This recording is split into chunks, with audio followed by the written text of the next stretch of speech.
Hey guys, how's it going? This is Tim here, and we're here for another tier list video, and I'm here today with Marcel. Marcel is a buddy of mine from Japan. We used to go to the same, we used to work together, and now we work at different companies, but we still go out for a beer from time to time, and he's a good buddy of mine, so this is Marcel. Hi Tim, how are things? Yeah, You doing all right? I'm doing good, man. Yeah, I know how much you love the Star Wars videos, the Star Wars movies there. So I thought it would be cool to rank them with you because I know that when we used to be teachers together, you used to use like Star Wars characters and flashcards. Yeah, that was kind of highlight. That was my favorite part of teaching, to be honest. I used to be able to tell teach the kids the Star Wars saga, the different cards. I'll have like a picture of Anakin and then a picture of Vader, tell the whole story, and then tell them how this young, sweet, innocent boy changed into this robotic monster. You should have seen their faces. They were shocked. They were horrified. It was great. It was a great activity. Yeah. But in terms of liking the Star Wars movies, I'm kind of old. I'm old school. I like 3 of them, Right. pretty much. The others are just accessories. Uh, I have got into different Star Wars spin-offs. A couple on Disney, but I don't bother with Disney anymore. There's too many. I just can't be bothered getting tied up in all of that. It makes you a bit lost. But things like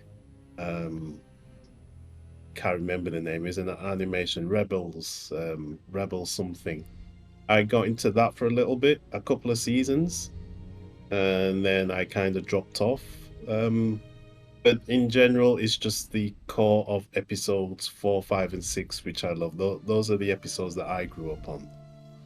And there's a few fan-made little YouTube videos out there, which are pretty cool, like really well done. And I'll say my favorite one is the Empire Strikes Back. Sorry, just one sec. I'm getting a call. Can we just?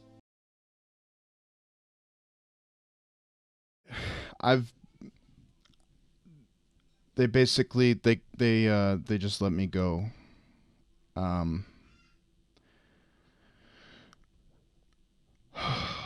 So They let you go. Did they give you a warning beforehand? I don't know. You know how Japanese companies are, man. They don't really fire people. That's what everybody says, but I don't know. I don't think I took the warnings seriously. I don't know. Man, I've been so zoned in on doing this tier list project, and I've just been up late editing and coming into work super tired, and I think it's just been kind of a last straw situation. So My company is hiring. We do have some vacancies. Yeah, I'll just sort out your CV. I'll send it direct to my boss. I'll give you his email address as well, direct. that But okay. yeah, Yeah, man. just sort things out. And yeah, if you're interested, of course. But Yeah. first of all, you need to sort out Thank you. I this appreciate that. your balancing act. You know what I mean? Yeah. Uh, Of like what's Thank you, the man. video editing, work life, family life. Yeah. Yeah. That's super nice of you, man. Thank you. Yeah. Yeah. I'll definitely take you up on that. Thank you so much. Yeah, absolutely. I'll get my resume to you, man. Thank you. Sorry, Can we just take another second? I'm just I Yes, do. of I course. definitely. I do. I want to talk Star Wars with you. I just need a second to.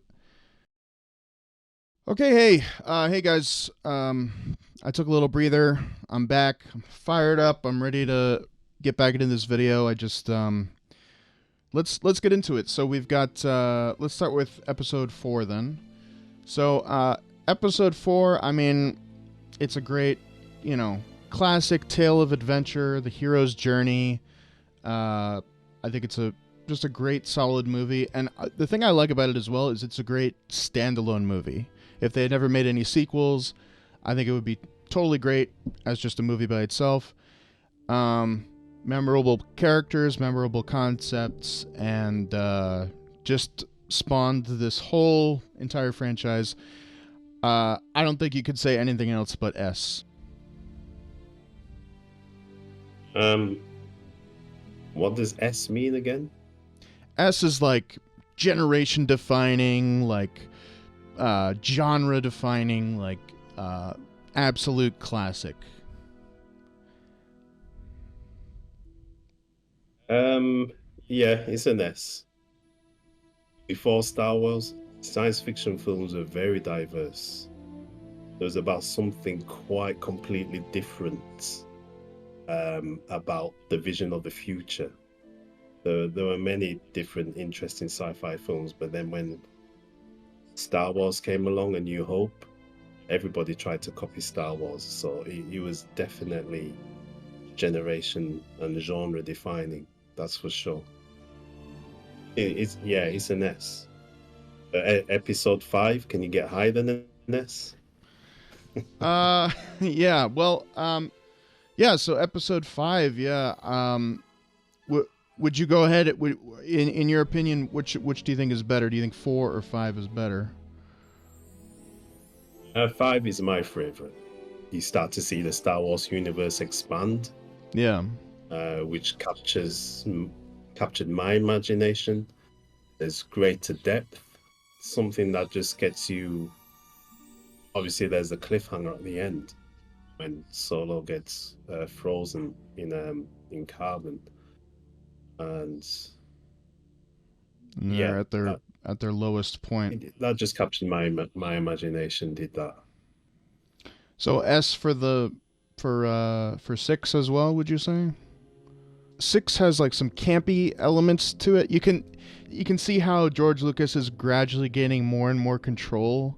I feel like in 4 and 5 he was like reined in a little bit, and then in 6 you can kind of get those moments of like the dialogue felt a little bit more rigid. But I actually like 6 quite a bit, especially kind of the ending where everything comes together and everybody's working together toward the same goal, and at the last moment everything kind of fits and works out.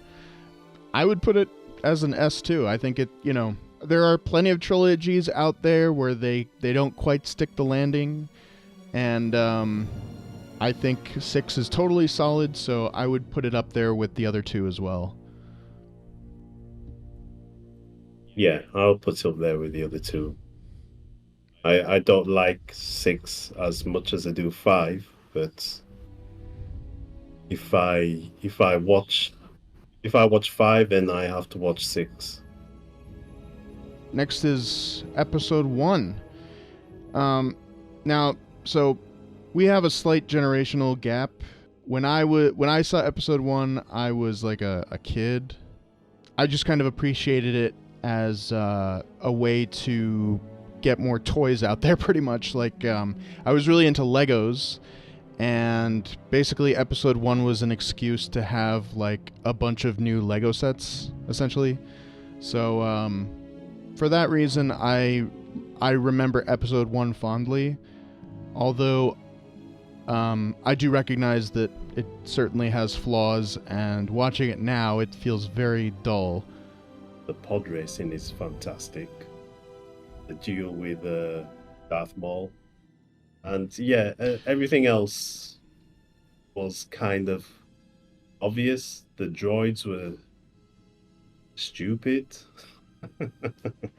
As someone who likes Legos and as someone who likes games, I liked the droids, But yeah, in the movies, I thought that they were just designed to be cut down, basically. So yeah, Yeah.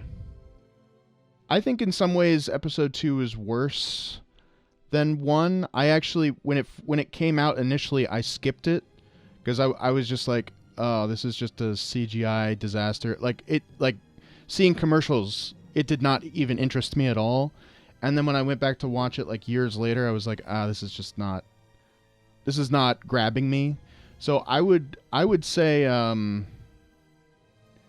I mean, again, same thing. You've got, it spawned things like the Clone Wars TV show and all that, which I think are critically acclaimed and all that. And but I mean, at the end of the day, I think episode 2 is for me the weakest. So I would give it a C. The thing about episodes 1, 2, there were a lot of things that looked more advanced than you would see in episodes 4, 5, and 6. R2D2 can fly in episode 2, maybe 3. 4, 5, and 6, he's not capable of that at all. Right. There's there's a lot of anomalies like that in episodes 1 and 2, where Yeah. things look more advanced than in 4, 5, and 6. You know that Star Wars, Lego Star Wars game where you had like the two characters and you could swap between them?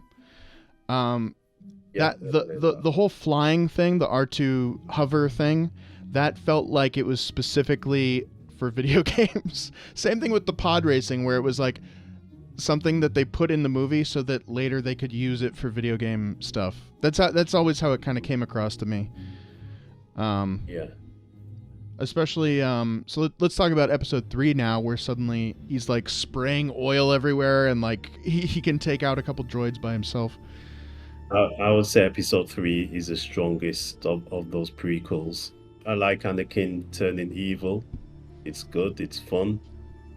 He's easily turned, far too easily turned. Yeah, it felt a little bit contrived to me, frankly.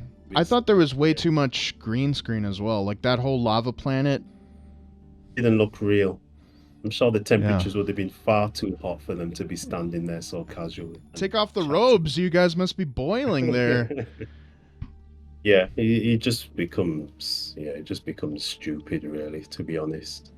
Yeah, for me the best part by far was the Emperor. He basically carried the movie. I think without the Emperor it would have been a C for me, and I think the Emperor elevates it to actually being decent. So yeah.